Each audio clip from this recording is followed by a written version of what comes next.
बदायूं से खबर। भाजपा कार्यालय पर दिल्ली विधानसभा चुनाव में भाजपा को पूर्ण बहुमत से विजय मिलने पर यूपी के मिल्कीपुर उपचुनाव में कमल खिलने पर जनपद बदायूं की 22 मालपुर ततेरा सीट से जिला पंचायत सदस्य पद हेतु उपचुनाव विरोध कुलदीप गुप्ता की विजयी होने पर ढोल नगाड़े बजाकर हर्ष व्यक्त किया और मिष्ठान वितरण किया गया।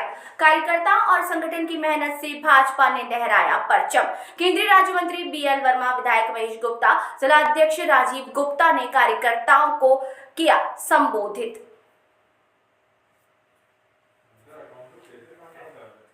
पार्टी के मनीष सिसोदिया के चुनाव लड़ रहे थे, हमारे मारवाजी थे। मैं मारवाजी को बधाई देना चाहता हूँ। वो सीट भी हमने जीती है। भ्रष्टाचारी मनीष सिसोदिया जेल में रहकर आए थे, वो हराने का काम किया है। एक मेरी ड्यूटी बदरपुर पर लगाई गई थी, बदरपुर भी हम जीते हैं। तब भाजपा के एक कार्यकर्ता ने आदरणीय प्रधानमंत्री मोदी के नेतृत्व में और भाजपा के नेतृत्व के आदेश पर जहां जिसको जो काम सौंपा गया वो काम किया है। तब मैं कह सकता हूं कि आज जिस तरह से जीत का क्रम चल रहा था, उस क्रम में दिल्ली में भी भाजपा का झंडा फहराया गया है। तब मैं कहूँगा कि ये जीत बड़ी जीत है और इस देश के लिए संदेश देने वाली जीत है। उन्होंने प्रधानमंत्री मोदी जी पर देश का विश्वास और आगे बढ़ेगा।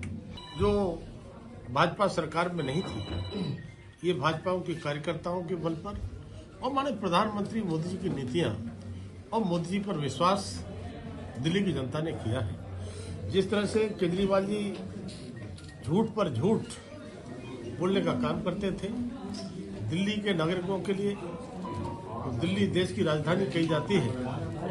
न दिल्ली में पीने को साफ पानी मिल रहा था, न दिल्ली में साफ हवा मिल रही थी, न दिल्ली में सड़कें ठीक थी।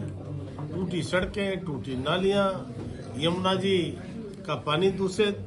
तब मैं कहूँगा कि इस केजरीवाल जी की सरकार में जिस तरह से घोटाले हुए, चाहे वो शराब के घोटाले हो या अन्य घोटाले हो, और उसको जनता ने ठीक प्रकार से देखा। पिछली बार ही सत्ता चेंज हो जाना चाहिए थी, लेकिन चूंकि केजरीवाल जी ने झूठ पर झूठ बोला कि मुझे काम करने का अवसर नहीं मिला, मुझे काम नहीं दिया, तो लगातार 10-12 सालों से जो दिल्ली को नरक बनाने का काम किया था, माननीय प्रधानमंत्री मोदी के नेतृत्व में जहां देश लगातार विकास के रास्ते पर आगे बढ़ रहा था, देश भर की सड़कें हो चाहे विकास के अन्य पैमाने पैरामीटर हो, सब पर देश आगे था। देश जहां देखेंगे दिल्ली का आउटर, वहां भी आपको अच्छे नेशनल हाईवेज, रिंग रोड सब मिलेंगे, लेकिन दिल्ली में जिस तरह का जाम, जिस तरह की खराब हवा, खराब पानी, तो दिल्ली की जनता भी उब चुकी थी और इसने प्रचंड बहुमत की जीत, अभी मैं देख रहा था, संभवतः 48 सीटों के साथ भाजपा की सरकार बनने का काम किया है।